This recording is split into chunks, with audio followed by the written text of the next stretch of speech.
The first warning didn't come with a siren. It came in silence. A bright light streaked across the sky one morning, a flash that split the clouds in two, brighter than lightning but quieter than a whisper. People stopped what they were doing and stared up, confused. The light vanished within seconds, but something felt wrong, like the air itself was holding its breath. Birds stopped chirping. The wind went still. It was the calm before something nobody could have imagined. At first, governments scrambled for answers.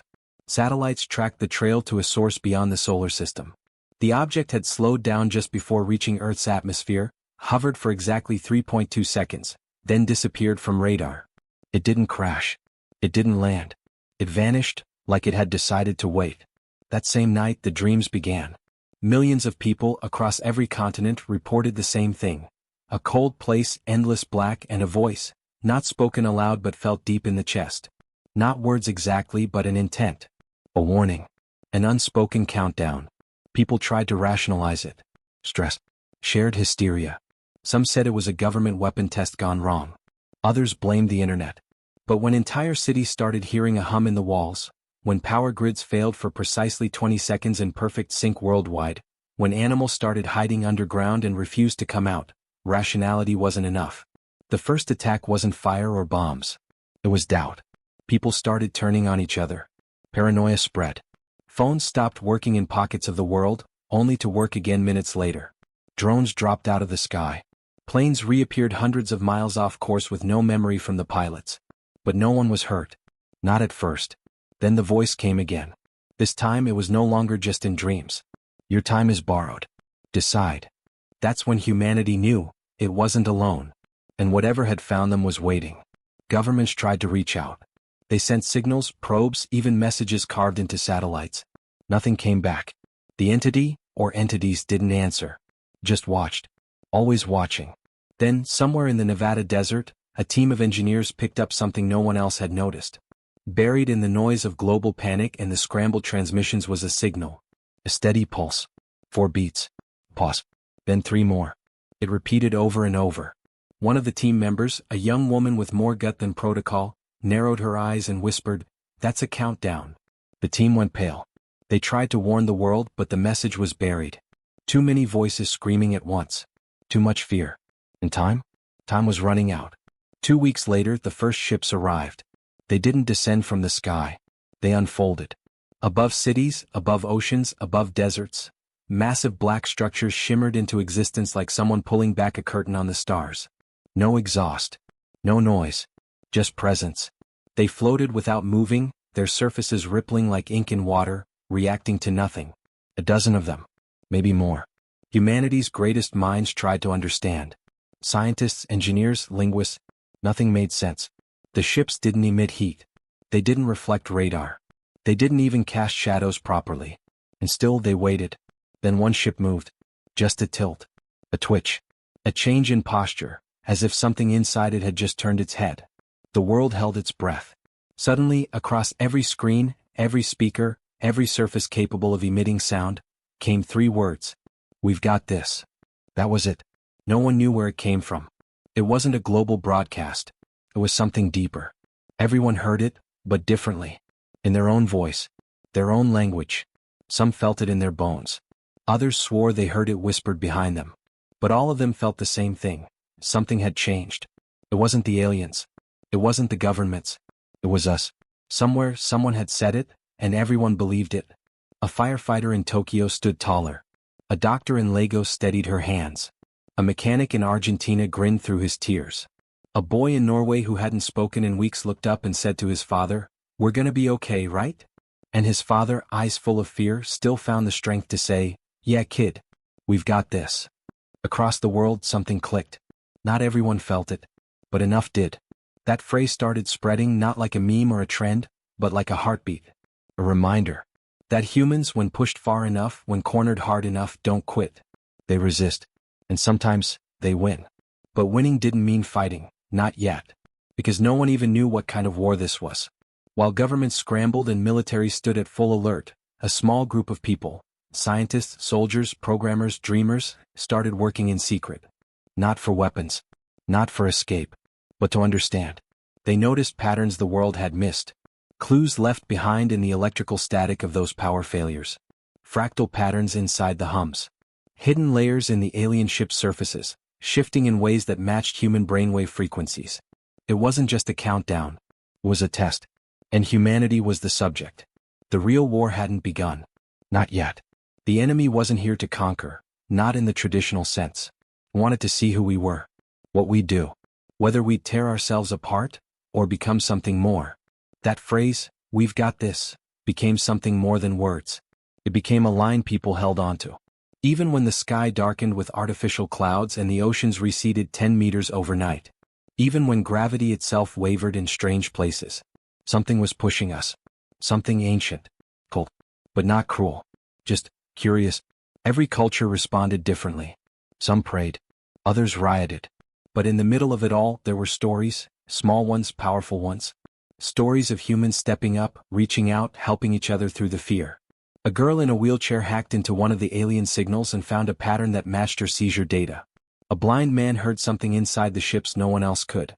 A group of children used toys to mimic the pulse pattern of the countdown, and got a response. The ship started to react. Slowly. Like blinking for the first time. Turning toward those acts, not of strength, but of humanity. Connection. Resilience. Hope. That's when it started happening. One by one the ships began to shift. Open.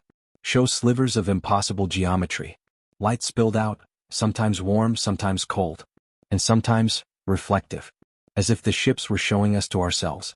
The team in Nevada, now operating underground after a mysterious explosion at their base, decoded enough of the pulses to know what was coming next. Phase 2. No one knew what that meant. Only that the countdown had accelerated. 4 pulses. Pause. 3 more. Now it was 2. Every clock ticked louder. Every heart beat faster. And in the middle of that, in a bunker carved into the mountains, a lone technician picked up something strange. A response. Not from the ships, but from deep beneath the Earth's crust. A return pulse. Faint. Human. He ran the analysis 3 times. Checked the signal logs. It wasn't interference. It wasn't an echo. It was a message. We've been waiting too. He looked around. No one else had noticed yet. He leaned back in his chair, hand trembling, eyes wide with realization. This wasn't humanity's first contact.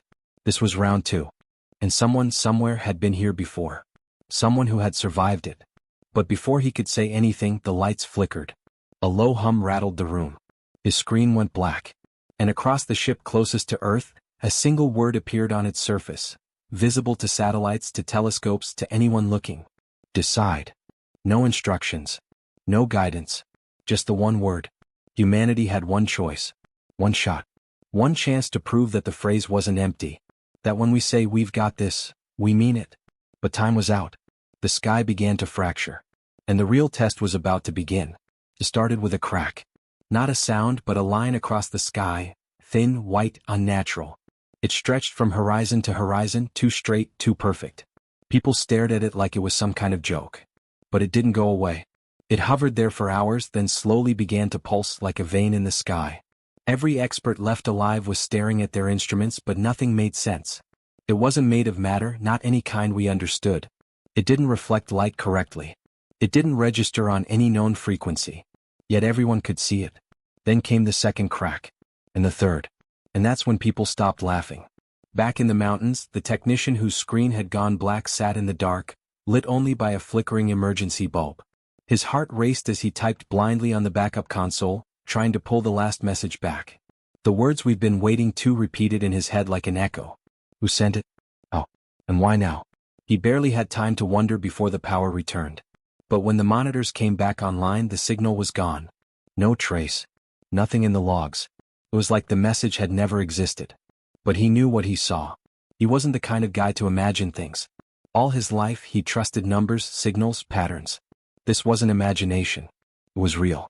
He locked the data on a private drive and slipped it into his pocket. If someone else was out there, someone human, then maybe Earth wasn't as alone as it felt. Maybe the past was hiding something they should have known all along. Across the planet, the phrase "we've got this" was still spreading. People painted it on walls, scratched it into dirt, whispered it to each other in shelters. Some said it as a joke. Others said it like a prayer. But everyone needed it. Because the sky wasn't normal anymore. At night, stars blinked out in patterns. Constellations shifted subtly. Aurora waves crossed the equator, green and gold and whispering across rooftops. Daylight felt thinner, and the moon had begun to pulse with the same 4-beat rhythm as the countdown. 2 scientists in Antarctica working on a forgotten seismic array picked up tremors with no source. Rhythmic. Time. Matching the pulse. They double-checked their data and called in a report, only to be told by satellite feed that their station didn't exist anymore. It had been decommissioned 5 years ago. They stood in silence as the wind screamed outside, and one of them whispered, "Then who have we been sending reports to?" In a coastal village, an old man who'd been deaf since childhood suddenly stood up during breakfast and pointed at the sea. When his daughter asked what was wrong, he said, "They're here again." She asked who. He just said, "The ones from before. But different now. Hungrier." She never got a clear answer from him after that. But he started drawing symbols in the sand at night. The same ones that later showed up on the hull of the nearest alien ship. Something about Earth had called them. Or maybe they had never left. Every place where the ships hovered had changed.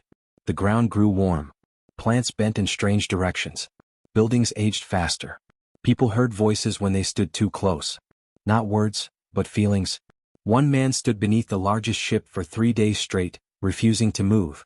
When asked why, he just said, "It's telling me everything. I can almost understand." On the 4th day he collapsed. His hair had turned completely white. He couldn't speak anymore. His eyes looked older than the sky. Still, the world tried to go on. The United Global Defense Network, what was left of it, had formed a response task force. But they had no weapons that could target the ships. Nothing locked on. Lasers curved away. Missiles lost guidance. Planes vanished from radar when they flew too close. It wasn't a war. Not yet. But it wasn't peace either. The ships weren't doing anything, no attacks, no demands. They just waited. Watching. And the word still hung over the world like a threat. Decide. People argued about what it meant. Decide what? Whether to fight. To surrender? To prove something? No one agreed. And every day the cracks in the sky got deeper. In a city once known for music and lights, a woman ran a small shelter for lost kids. She didn't have much, just blankets, soup, and an old record player. But every night, before lights out, she made the kids say one thing. "We've got this." Not because it solved anything, but because they needed something to believe. One of the kids, a boy barely 6, started drawing the ships from memory. Not how they looked, but how they felt. His pictures were filled with spirals, broken circles, and eyes. Always eyes. And one drawing, done in red, showed a human face with cracks across it, like porcelain about to break. Inside the cracks were stars. The woman asked him what it meant. He said, "That's how they see us. Half broken. Half beautiful." She didn't know how to respond.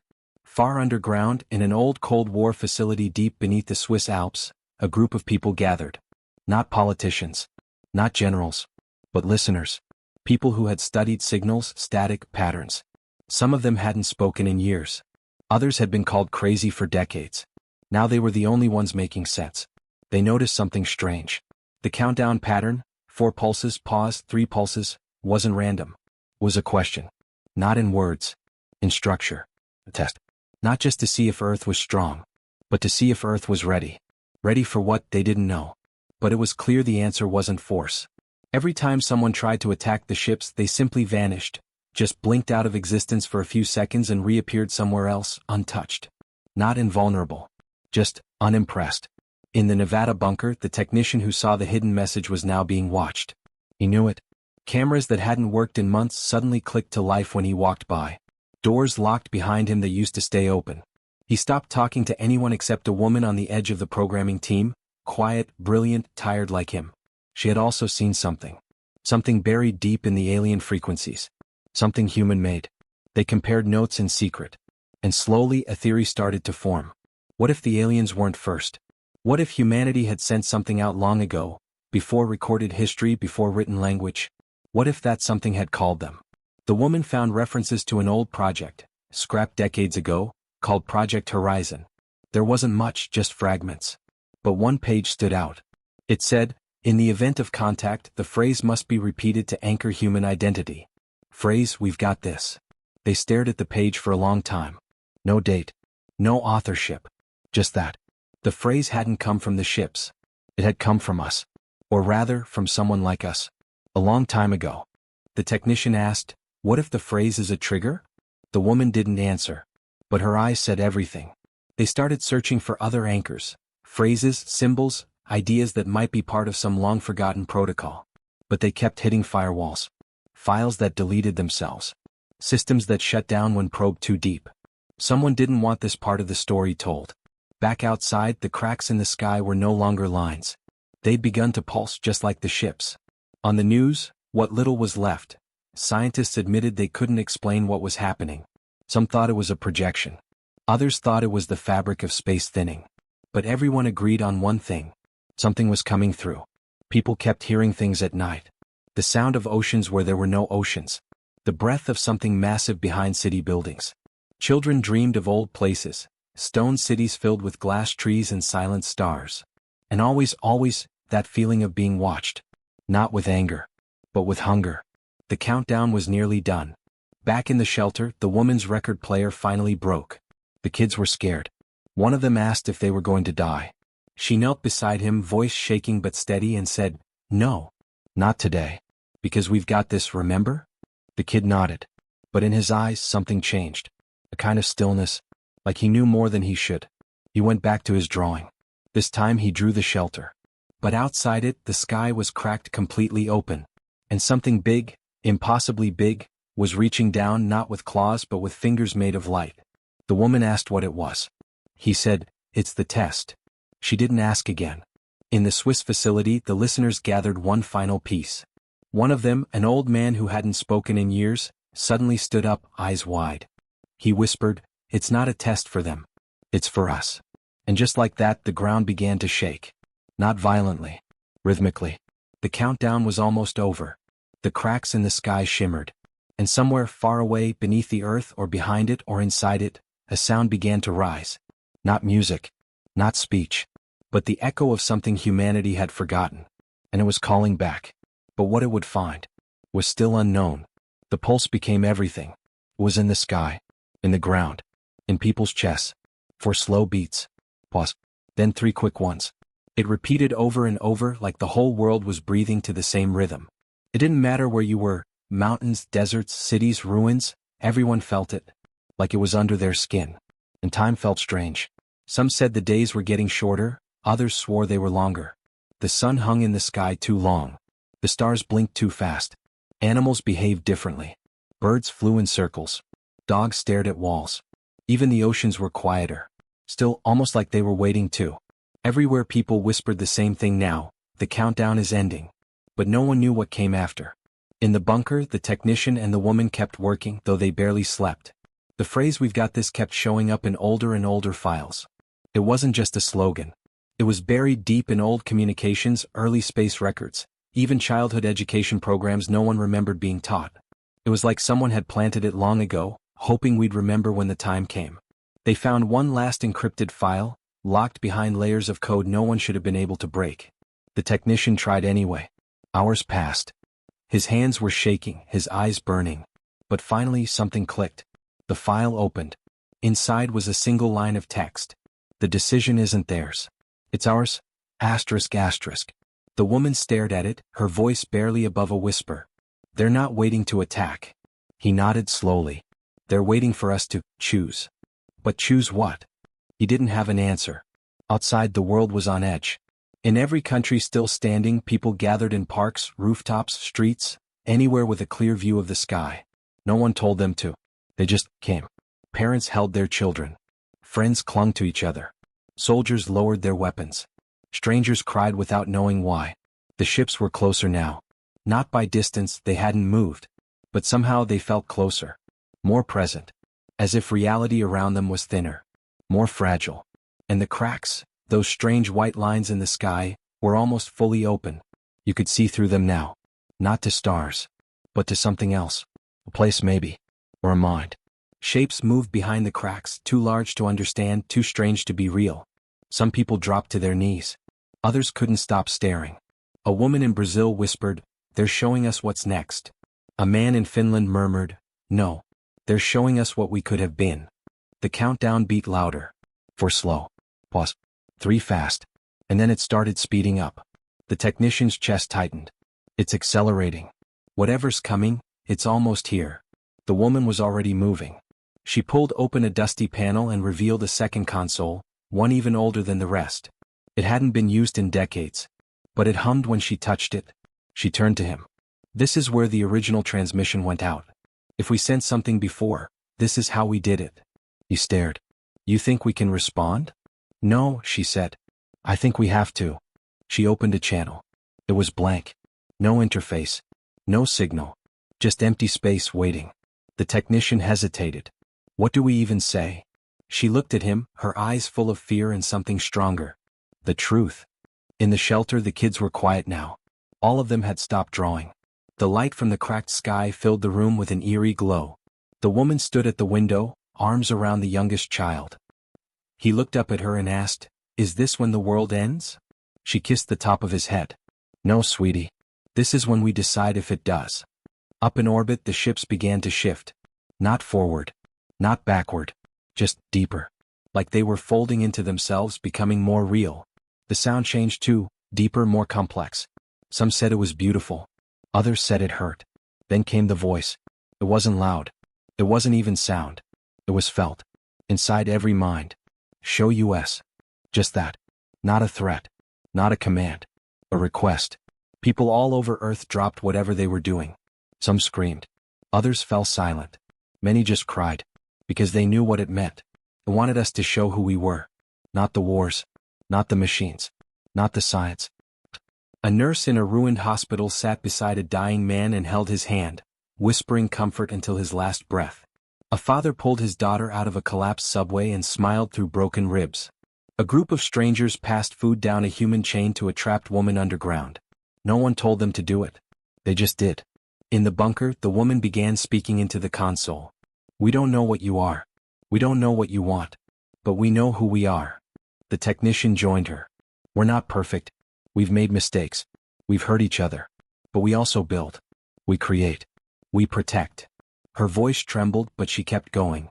And we fight for each other. Even when it's hopeless. Especially when it's hopeless. The technician's fingers danced across the console. He tapped in one last signal. Not numbers. Not coordinates. A memory. A collection of images, sounds, voices, births, laughter. Hands held in silence. Paintings. Music. Old books. A soldier crying beside a friend. A child reaching up at the stars. Human things. He sent it. Then he whispered, We've got this. The pulse from the ship stopped. Everything went still. The air. The wind. Even the sky. And then silence. A deep, impossible silence. Like the earth itself had stopped turning. The cracks glowed, then pulsed, then began to widen. Not violently. But like a door being opened. The technician and the woman stared, breathing hard, unsure what they had just done. Around the world people looked up. Hearts racing. Eyes wide. Waiting. Because this was it. The moment before the answer. The moment before everything. The glow from the cracks in the sky didn't fade. It deepened. The light turned sharper. Not just bright, alive. It shimmered like it was watching, like it knew who was looking back. People didn't move. Couldn't. The whole planet felt like it was holding its breath, balanced on the edge of something no one could name. And then the stars disappeared. Not all of them. Just the familiar ones. Orion. Gone. The North Star. Gone. The galaxies people had charted for centuries were suddenly replaced by something else. A vast, spiraling sea of movement. Not stars. Not ships. Something older. Bigger. A second pulse hit Earth. Not sound. Not pressure. A memory. It hit everyone at once. Millions of people dropped to their knees, gasping, crying out, clutching their heads. It wasn't pain. It was remembering. But not from their own lives. Visions poured into human minds. Visions of other worlds, burnt and broken. Civilizations rising, falling, consumed by silence. They saw ships much like the ones above Earth, hovering, watching, always arriving just as everything collapsed. The technician staggered, gripping the console. His voice cracked. They've done this before. The woman was shaking, trying to steady herself against the wall. They wait. They watch. And then, they let it fall apart. She turned, eyes wide. They're not testing us. They're observing how we end. The pulse hadn't stopped. It was feeding more, images of other planets, civilizations brought to the edge, all given the same moment Earth was facing now. And every time those planets failed, they turned on each other. or surrendered to fear, or simply waited too long. Earth was the last one, the only one left. And the cracks, those strange tears in the sky, were not just windows. They were wounds, left behind by the others. Evidence of what happens when hope dies. Outside, the people who had gathered were starting to murmur, some backing away, others falling to the ground. The silence wasn't peaceful anymore. It was pressure, dread. Some began to scream. Others just wept, clutching loved ones. In a quiet field, a farmer whispered, "It was never about invasion." His son asked, "Then what is it?" The man looked up at the impossible sky. Judgment. But even that wasn't the full truth. Because in the bunker, the technician found something else. A second message. Not part of the memory pulse. Hidden deep in the data stream that had followed their transmission. A short phrase. 4 words. "One of you knew." He read it again. Out loud. "One of you knew." The woman stared at him, confused. Knew what? Then the console flashed. Not in warning, but recognition. A face lit up on the screen. Grainy. Flickering. Human. Tired. Speaking from somewhere far away. Don't trust the silence. It was a recorded message. Dated over 70 years ago. From a facility no longer on any map.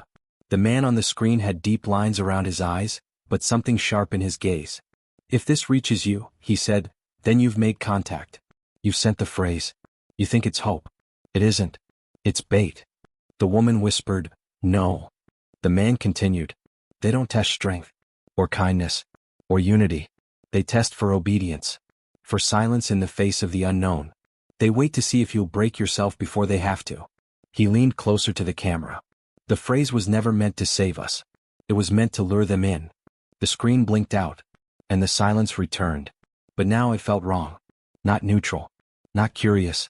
Predatory. The technician backed away from the console, heart pounding. "We called them.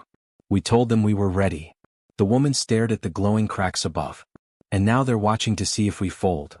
The phrase, "we've got this," wasn't just a message of hope. It was a signal. It marked Earth as a candidate. For what, no one knew. But the test had already begun. And the cracks, they weren't opening wider anymore. They were closing. Fast. As if the time to decide had passed. Something was shifting in the sky. The great ships above Earth were changing shape. Elongating, warping, collapsing into tighter formations. Their surfaces peeled away in segments, revealing structures beneath. Towers. Spires. Moss. And beneath every ship, a beam of soft white light began to reach down, connecting them to the planet. Not destroying. Just scanning. The light passed through buildings, forests, oceans. It passed through people. And when it touched them, some collapsed. Others screamed. Some felt nothing at all, just a sudden emptiness like a piece of themselves had been taken. The technician gritted his teeth, looking through the glass as the beams swept the land. "They're not just watching anymore." The woman's voice was hollow. "They're choosing." He turned to her. "Then maybe we still can too." But the console was dead now. Fried. Burnt out. Their chance to respond was gone. The kids in the shelter felt it too. One little boy looked up from his drawing, tears streaking his face. "They're pulling something out of us." The others didn't answer. Because they felt it. A tug inside. Memories. Beliefs. Doubts. It was like something was stripping away the human layers, trying to see what was left when everything else was gone. In the field outside the city, the farmer and his son stood still as the light swept past. The father whispered, "We're not being judged for what we did." His son asked, "Then what?" The man took a shaky breath. "For what we'll do next." Then the sky shifted again. A new object emerged from the deepest crack. Not a ship. Something smaller. Like a single piece of the structure above had broken off, descending slowly, wrapped in blinding light. It hovered just above the surface of the ocean, far off the coast. Cameras locked on it immediately. Drones flew toward it. They never came back. People stared at screens around the world. Waiting. Guessing. Then a voice, not human, filled the airwaves. Not in any language. But every person understood it. "You spoke the phrase. But do you live it?" And just like that, the object vanished beneath the waves. Seconds later, massive signals began rising from beneath the ocean floor. Hidden structures. Unknown depths. Things humans had never seen before, now waking. The pulse returned. Louder. Faster. Urgent. The countdown hadn't ended after all. It had reset. Shorter now. Much shorter. The technician's hands trembled. They're giving us one last chance. The woman stepped back from the console. No. They're forcing one. No one could sleep. Not that night. Not with the lights in the sky. Not with the feeling in their bones that the next sunrise might be different. Or not come at all. Some wanted to hide. Others wanted to fight. But most waited. Because the question wasn't whether humans would survive. It was whether they deserved to. And now the world had just hours to prove an answer. Because the light was growing stronger. And the sky had begun to burn. The sun didn't rise. Not like it used to. Instead, the sky was filled with gold and silver streaks, like fire weaving through clouds. The great ships overhead had shifted again, lowering now barely above the atmosphere. The air was thick with pressure. Not wind. Not gravity. Just a crushing presence like something vast was standing just behind a thin wall, waiting for it to crack. The countdown had reached 0. And still, nothing. No blast. No sirens. Just the low, constant hum that had settled over the world like a warning left on repeat. The technician and the woman hadn't left the control room. The power had stayed down, but the console blinked back to life just after dawn. No commands came through. No uplink. Just one message in plain text across the cracked display. Prove it. That was it. No explanation. No voice. Just those 2 words pulsing like a heartbeat. She looked at him. What does it mean? He didn't know. Not exactly. But something deep in him, something human and ancient and defiant, began to understand. They don't want a speech. They don't want us to say we're worthy. They want to see it. One moment. One action. He stood slowly. We need to do something they don't expect. Her voice was low.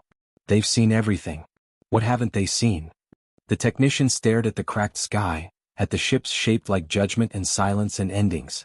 And he whispered, they've never seen us refuse to play by their rules. Across the globe, people were moving. Not away, but toward each other. No one knew why. Some were walking down ruined roads with nothing but backpacks. Others pulled children from shelters and carried them on their shoulders. People were climbing to rooftops, hills, towers, anywhere they could be seen. There were no flags. No leaders. No orders. Only one phrase being spoken. Over and over. We've got this. But this time it wasn't bravado. It wasn't even hope. It was a promise. A promise made to each other. To not panic. To not give up. To not lash out even when everything pointed toward fear. The farmer and his son reached the top of a ridge, joining others who had gathered there. Old, young, weak, strong. People of all kinds.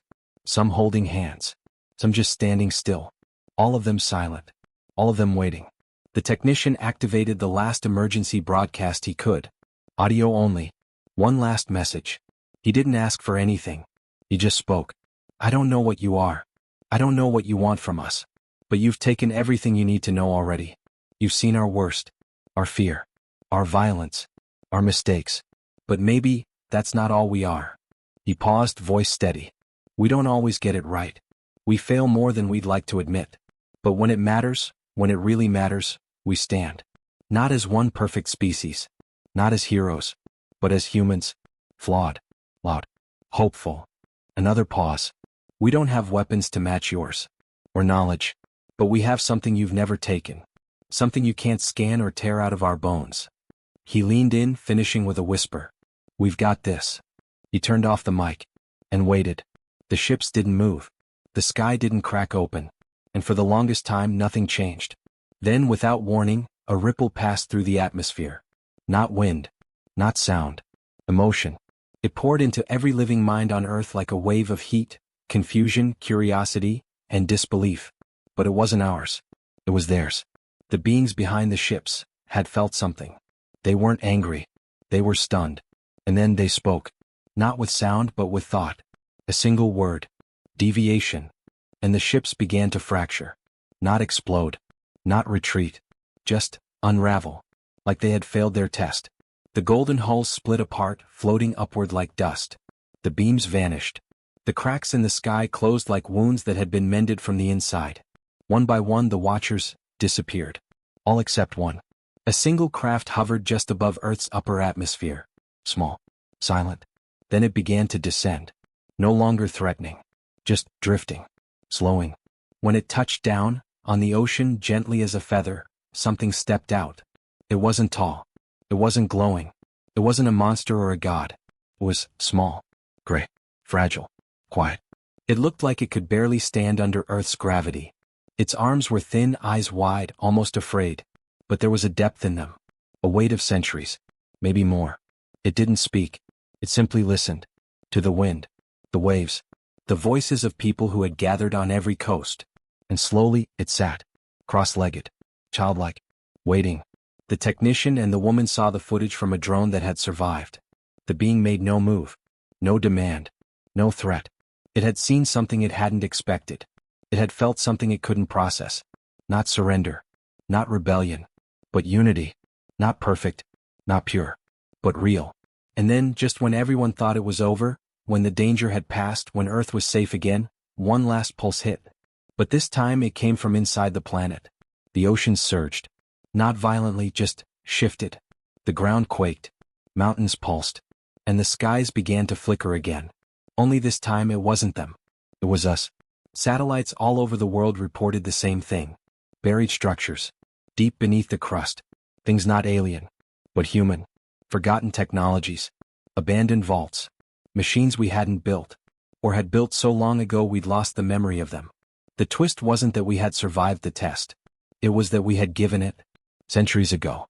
Before the wars. Before the history we remembered. Humanity had done this before. We had reached out first. But something had gone wrong. The original test had been corrupted. The watchers weren't always watchers. They were once students. They had copied what they'd seen. Copied our hope. But without our pain, our confusion, our wild contradictions, it made them empty. They had returned not to test us, but to see if we were still what they had lost. And we were. Not because we were strong, but because we were human. The small figure on the ocean stood again, slowly, looked up at the sky, and vanished. No ship, no flash, just gone. The last craft rose and disintegrated, and the sky turned blue again. For the first time in days, it was just a sky. People wept, held each other, laughed. Some dropped to their knees. Others just looked at their hands like they were seeing them for the first time. There had been no battle, no death, no victory in the way people had expected. Just a moment, a choice, and the words that held it all together. We've got this, not as a motto, but as truth. And long after the skies were quiet, after the broadcasts faded and the world began to move again, no one forgot that moment. Because it was the day humanity realized something no ship could scan, no intelligence could predict. That the real test wasn't about surviving the end. It was about becoming the kind of people who don't cause it. And somewhere in a forgotten vault beneath the earth, another signal blinked to life. One word. Begin. The story wasn't over. It had just started. The smoke was still rising from the last crater as the skies began to clear. It wasn't the sun breaking through but something better. Hope. A quiet, collective breath moved through the remaining human lines as the silence that followed the last detonation spread out like ripples on a still lake. No more warnings screamed over the comms. No more last-second counts. No more unknown vessels blinking into existence overhead. Just quiet. And the hum of machines finally at rest. They'd done it. Somehow. After everything. Lena stood in the ruined field, her boots half buried in soot and ash, staring at the broken shape of the enemy flagship still burning in the distance. It looked like a falling star frozen just before hitting the earth. Around her, the surviving units were regrouping, dazed, exhausted, and waiting for the next blow. Only this time it didn't come. There was no next wave. Her hand trembled as she reached up to activate her headset. "Control, this is Lena. Do you copy?" There was a pause. Then a familiar voice cracked through, worn and hoarse but alive. "We copy. Repeat, we copy. Signal confirms full disengagement from enemy fleets. They're gone. Standing by for verification." Lena turned, eyes scanning what was left of her squad. Only a few faces remained. Not enough, but they were alive. She gave a slow nod, the words catching in her throat. "We held. We've got this." She didn't even realize she was crying until she tasted the salt on her lips. The weeks that followed blurred. Recovery. Debriefs. Quiet moments that felt unnatural at first, like walking through someone else's dream. Humans were not used to silence anymore, not after what they'd been through. Earth was still standing, but barely. The orbital defense rings had taken massive hits. Whole sectors were blacked out. Cities, some of the biggest and brightest, had been turned to glass. But there were survivors. People climbed out of shelters, blinking in daylight they hadn't seen in weeks. They held each other like lifelines. No one walked past anyone else without touching a shoulder or nodding. No more pretending things were fine. They had been on the brink together. And it had changed them. The phrase spread before anyone could control it. "We've got this." It had been shouted by dying pilots, whispered in the dark by people huddled underground, and painted in blood on the walls of last stand bunkers. It was more than words now, it was a wound that had turned into a heartbeat. A human one. But the victory wasn't as clean as history would eventually make it sound. The truth was more complex. The aliens hadn't just retreated. They'd stopped. After the final battle, their remaining ships powered down without a word. No transmissions. No demands. Just silence. The wreckage was collected, and those that hadn't been destroyed were studied. What humanity found was not what they expected. The enemy, the ones who had nearly wiped them out, weren't mindless conquerors or cold machines. They had been running from something worse. Buried deep in the damaged cores of their command modules were fragmented logs, visuals, maps of blackened star systems, and strange pulses from the edges of known space that didn't match any known life signatures. Something out there had been chasing them, devouring not just fleets but entire civilizations. Worlds erased without a trace. The enemy had fled to Earth not as an aggressor, but as a cornered animal trying to make a last stand. Humanity had been the wall they'd crashed into. Lena sat in the mission archive room days later, staring at the flickering remnants of alien data. The glow lit her face as she scrolled through image after image of what looked like broken stars and empty planets. She didn't understand half of it. No one really did yet. But she could feel what it meant. That all of this might not be over. "Do you think we'll ever hear from them again?" asked a young officer beside her. He hadn't seen much of the war. Just enough to survive. Lena didn't answer right away. She thought about the look on the alien's face before the last transmission cut off. Not hatred. Not rage. But something like sorrow. Or fear. "I don't think they'll be back," she said quietly. "But I don't think we've seen the end of what's out there either." Back on Earth, rebuilding began. Slowly. People picked up pieces. New homes were built from the bones of the old. Skies were clearer now somehow. Not just because the smoke had faded, but because people looked up again with something like courage instead of dread. Kids played again in the streets. Not always with laughter. Some games were too quiet, but they played. That mattered. And through it all, that phrase held steady. "We've got this." It was written on aid boxes. Tattooed on arms. Whispers at night. It wasn't just a motto. It was a memory. Of the worst days. And the best of what humanity had become when there was nothing left but grit. The old leaders, the ones who'd fled in the early days, didn't come back. They weren't welcomed. People didn't want speeches anymore. They wanted real voices. Those who'd fought. Those who'd stayed. And so new leaders rose. People like Lena, who didn't want power but were trusted because they had bled for something other than themselves. She was offered a place at the Terran Defense Council, a role that meant she'd never see combat again. At first she refused.